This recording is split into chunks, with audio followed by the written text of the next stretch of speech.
Good morning बच्चों। Tiwari senior secondary school के online class में आप सभी का स्वागत है। पहले मैं आपके कक्षा 10 विषय संस्कृत और प्रकरण जरम्बा सिंह दंताम ते गण्य से यानी सिंह अपना मुख खोलिए मैं तुम्हारे दांतों को गिनूंगा।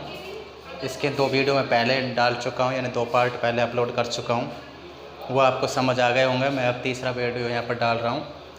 इसको कृपया ध्यान से देखना, एक एक लाइन समझ में आएगी, एक एक वर्ड आपको समझ में आएगा। तो आइए मैं इस पार्ट को पिछले पार्ट से जोड़ता हूँ कि जब राजा दुष्यंत मार्च ऋषि के आश्रम में पहुँच जाते हैं और वहाँ के बालक जो सर्वदमनता सिंह के बच्चे से खेल रहा होता है, तो उस समय क्या है कि वो जो तापसी हैं वो बच्चे से मना करते हैं कि आप इससे मत खेलिए क्योंकि ये शेरनी आपसे आपको ऊपर आक्रमण कर देगी। लेकिन क्या है कि वो बच्चा नहीं मानता है और क्या तापसियाँ क्या है आप इधर उधर आवाज़ देती हैं। तो उसी समय क्या राजा दुष्यंत को देख कर के उनको आवाज़ देती है और उन्हें बुलाती हैं कि आप क्या है इस बच्चे को शेर के बच्चे से छुड़ाइए। वो क्या है शेर के बच्चे से उस बच्चे को छुड़ाता है और क्या है फिर वो क्या है उसके बाद क्या होता है कि जैसे ही वो मिट्टी के मोर को, जो तापसी थी उसके लिए मिट्टी के मोर को लाने के लिए कहती है और मिट्टी तब फिर वो बच्चा कहता है कि जब तक आप दूसरा खिलौना मुझे नहीं दोगे मैं इसी से खेलता रहूँगा।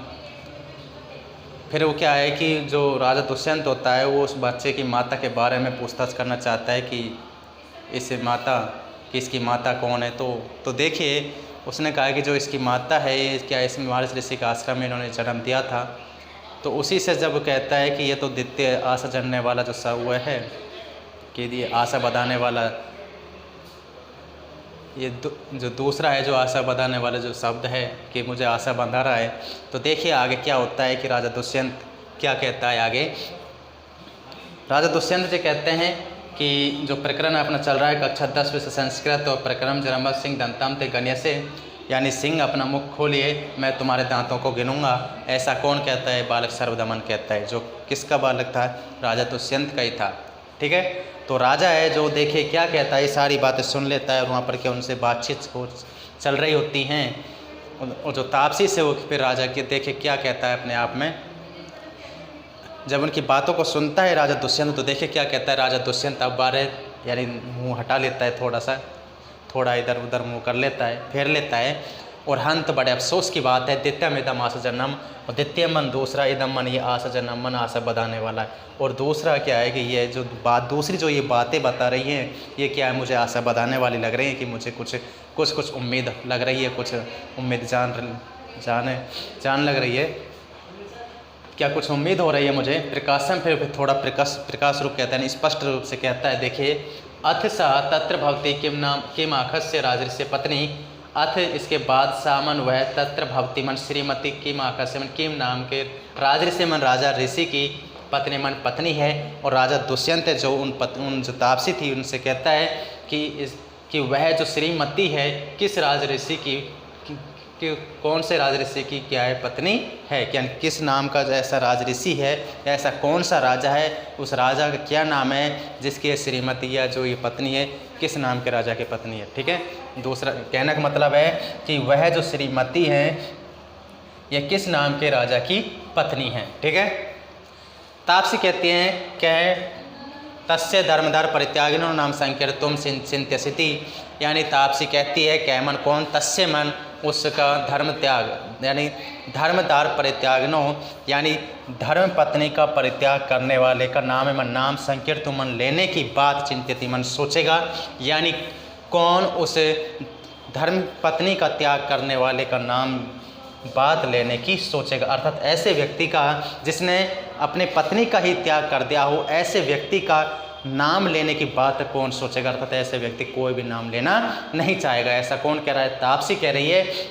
फिर राजा क्या कहता है? स्वगतम मनि मन में देखिए क्या कहता है, एयम खलु कथा माँ में लक्ष्य करती, एयम मन यह खलु मन निश्चित रूप से कथा मन कथा माँ में मन मुझको ही या मुझे ही लक्ष्य करोती मन लक्षित कर रही है। और ये सारी जो कथा है मुझे ही लक्षित कर रही है, मेरी ओर इशारा कर रही है। क्योंकि मैंने ही अपनी धर्म पत्नी थी जो शकुंतला थी, उसी का धर्म जो धर्म पत्नी थी उसी का मैंने त्याग किया था। कि जो ये आशा बढ़ाने वाली जो बातें हैं मुझे लक्ष्य कर रही हैं, क्योंकि हो सकता है कि शायद मेरी पत्नी उसके मन ही मन में ये विचार उत्पन्न हो रहे हैं कि ये लक्ष्य जो कथा है मुझे लक्षित कर रही है, इंगित कर रही है। यदि तावत अस्य शिशो मात्रम नामत पृच्छामि, यदि तावत ऐसा ही है तो देखिए शिशो मात्रमन, तावत तो अस्य मन इसकी शिशो मात्रमन, शिशु की जो माता है उस माता का नामत मन नाम पृच्छामि पूछता हूँ। यदि ऐसा ही है तो देखिए क्या कहता है, तो इसकी जो इस शिशु है यानी जो बालक सर्वदमन है इसकी माता का मैं क्या करता हूँ, नाम पूछता हूँ।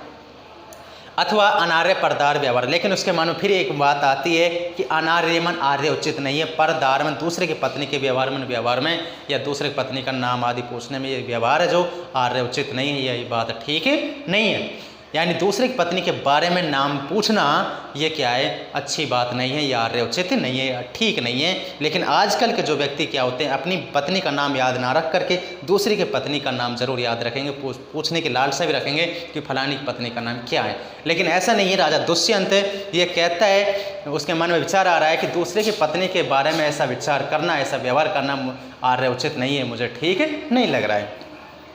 प्रविश्य, इतने में देखे क्या होता है, प्रविश्य मृन मयूर हस्ता, प्रवेश में प्रवेश करके मृन में अमन मिट्टी का जो मयूर हस्ता मन हाथ में लिए प्रवेश करते हैं। यानी एक तापसी थी जो मिट्टी का जो मोर है वो हाथ में लिए वो प्रवेश करती है। और देखिए आगे क्या होता है, तापसी कहते सर्वदमन, जो बच्चे का नाम था सर्वदमन, शकुंतलावण्यम पृच्छस, शकुंतलावण्यम, देखिए शकुंत लावण्यम, शकुंत कहते हैं पक्षी को, लावण्यम सुंदरता, पृच्छस देखो यानी पक्षी की सुंदरता को देखो। तापसी उस बच्चे से ये कहना चाह रही है कि शकुंत लावण्यम पृच्छस, कि हे बच्चा, कि सब बेटा सर्वदमन, इस पक्षी है जो शकुंत पक्षी है, पक्षी को क्या कहते हैं, शकुंत कहते हैं संस्कृत में, तो इस पक्षी की सुंदरता को देखो। लेकिन बालक है जो बाल जो सर्वदमन था वो दृष्टि क्षेपम और दृष्टि उधर ही फेंकता है, उधर की ओर देखते हुए, कुत्र वा मम माता, और कुत्र मन कहाँ है, मम माता मेरी माता कहाँ है। जैसे वो मिट्टी का मोर को देखता है वो कहता है कहाँ मेरी माँ, यानी उसमें क्या आ रहा है, शकुंतला आ रहा है, क्या आ रहा है इसमें, शकुंतला। तो शकुंतला उस माता का नाम था, किसकी माता का नाम, बालक सर्वदमन की माता का नाम शकुंतला था। तो उसी समय उस बच्चा को कुछ भ्रम हो जाता है कि मेरी माता के बारे में कह रहे हैं कि मेरी माता को देखे तो कहाँ है, तो कहता है बालक सर्वदमन, कुत्र वा मम माता, कहाँ है मेरी माता। उभय दोनों जो तापसी हैं वो देखे क्या कहती हैं, दोनों एक साथ कहती हैं, नाम सादृश्येन वंचितो मातृवत्सल है। नाम सादृश्येन, नाम की समानता के कारण वंचित में ठगा गया है या भ्रमित हो गया है मातृवत्सल में बालक। यानी नाम की समानता के कारण ये जो मातृवत्सल जो बालक है, यानी नाम की समानता के कारण बालक वंचित हो गया है या ठगा गया है या उसमें भ्रम उत्पन्न हो गया है। द्वितीय दूसरी जो तापसी है वो कहते हैं, वत्स बेटा, अस्य मृतिका मयूरस्य रम्यतम पश्यति इति भणितो अस्मि, यानी अस्य मन, ऐसे मृतिका मयूरस्य मन, मिट्टी का जो मोर है, मिट्टी के मोर की रम्यतम मन सुंदरता को, पश्य मन देखो, इति मन ऐसा भणितो अस्मि मन कहा गया है। यानी बेटा इस मिट्टी का जो मोर है, बेटा इस मिट्टी के मोर की सुंदरता को देखिए या देखो, ऐसा कहा गया है। राजा आत्मगता मन ही मन में फिर विचार करता है, किम वह शकुंतला इति अकस्य मातु आखस्य, किम नाम शकुंतला इति अस्यस्य मातु आख्या, यानी किम मन क्या शकुंतला इति मन, शकुंतला, अस्य मन इसकी मातु आख्या मन माता का नाम है, क्या शकुंतला ही इसकी माता का नाम है। बच्चे के लिए जब ये कहा गया था कि शकुंतला वन्य प्रचस की सुंदर पक्षी की सुंदरता को देखो, तो वो कहता है शकुंतला, जब इसमें नाम आता है तो बच्चा कहता है कहाँ मेरी माँ। तो उसी समय के राजा अपने मन में सोचता है कि शकुंतला ही इसकी माता का नाम है।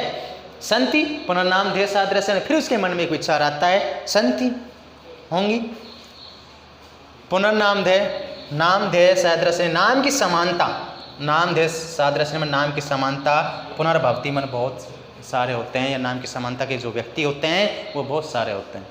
हो सकता है कि शकुंतला नाम की कोई दूसरी स्त्री हो, ऐसा उसके मन में विचार आता है।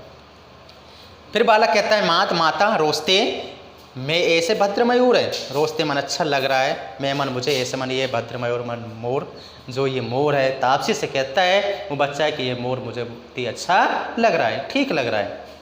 इति क्रीडनकम आदते, इति मन ऐसा कह करके क्रीडनकम आदते उसे खेलने के लिए ले लेता है, जो खिलौना था उसे खेलने के लिए ले लेता है। और प्रथमा जो स्त्री जो तापसी थी वो विलोक्य देख करके उद्योगपूर्व, यानी वो स्त्री फिर क्या देखती है, अहो रक्षा करंडकम अस्य मणिबंधन दृश्यते, यानी कुछ आश्चर्यजनक करते हुए देखती है कि अहो रक्षा करंडकम अस्य मणिबंधन दृश्यते, अहो रक्षा करंड से रक्षा का जो गंडा होता है, रक्षा का करने वाला जो ताबीज होता है अपना, अस्य मन इसके मणिबंधे जो बाजू में जो मणिबंध हम बांधते हैं ताबीज वगैरह मणिबंध में न दृश्यते मन नहीं दिखाई दे रहा है। अहो बड़े आश्चर्य की बात है कि रक्षा का जो गंडा है इसके मणिबंध में या इसकी भुजा में नहीं दिखाई दे रहा है। यानी हमारे हाथों में जो रक्षा का जो गंडा होता है, रक्षा का जो ताबीज होता है, वो किसी महात्मा व्यक्ति इसके द्वारा संत पुरुष के द्वारा बंधवाया जाता है, क्योंकि किसी की नज़र ना लग जाए या किसी कोई बाह्य शक्ति का हमारे ऊपर कोई प्रभाव ना पड़े, इसलिए क्या है हम हमारे जो मणिबंध में रक्षा का गंडा, रक्षा का जो ताबीज है वो बांध देते हैं, बच्चे के हाथों में बांध देते हैं। तो देखिए वही जो रक्षा का जो गंडा था वो जो आश्रम में जो मारिच था उन्होंने उसके जातकर्म नामकरण के समय क्या बांधा था, तो वही जो रक्षा का गंडा था उसके जो भुजा में नहीं दिखाई दे रहा था। तो राजा अलम आवेगन, घबराइए मत, अलम आवेगन मन घबराइए मत, कौन कह रहा है, राजा कह रहा है। दोनों तापसियां वहाँ खड़ी हुई हैं और वो देख रही हैं कि रक्षा गंडा इनके हाथों में नहीं है, मणिबंध में नहीं है या भुजा में नहीं है। तो कहता है राजा अलम आवेगेन, घबराइए मत, ननु इदम अस्य सिंह शावक विमर्दात परिभ्रष्टम, कि ननु मन निश्चय इदम मन, ननु इदम अस्य मन इसका सिंह शावक शेर का जो बच्चा था उसके साथ विमर्दात मन खेलने के कारण या उसके रगड़ने के कारण उसके साथ जो खेल रहा था वो परिभ्रष्ट है, मन गिर गया होगा। यानी निश्चय सिंह शावक के साथ खेलने से वो कहीं गिर गया होगा, बच्चा शेर के बच्चे के साथ खेल रहा था तो हो सकता है कि उसके खेलने के साथ साथ कहीं गिर गया है। और इति आदितुम इच्छति, और इति मन ऐसा कह करके आदितुम इच्छति उसे लेना चाहता है, उठाना चाहता है, और उसकी जो विशेषताएँ वो उसमें थी। ठीक है, ये जब उसको लेना चाहता है तो ये क्या है आपका, ये कक्षा 10 से संस्कृत और जो प्रकरण है जरम्बा सिंह दंताम ते गण्य से, ये अपना जो पार्ट तृतीय है ये आपका वीडियो आज मैं अपलोड कर रहा हूँ। ठीक है, आपको जो वीडियो मैंने पहले अपलोड की थी वो शायद आपको समझ गई होंगी। अब देखिए अब जो तीसरा जो पार्ट है आपको बिल्कुल समझ में आ गया होगा, एक बार दोबारा से पढ़ना नहीं समझ आए तो मेरे से दोबारा से पूछ लेना। ठीक है, अगला जो पार्ट है इसका मैं अगले वीडियो में डालूंगा, तब तक के लिए आप इन्हें याद करते रहिए और याद करते रहिए। Okay, thank you.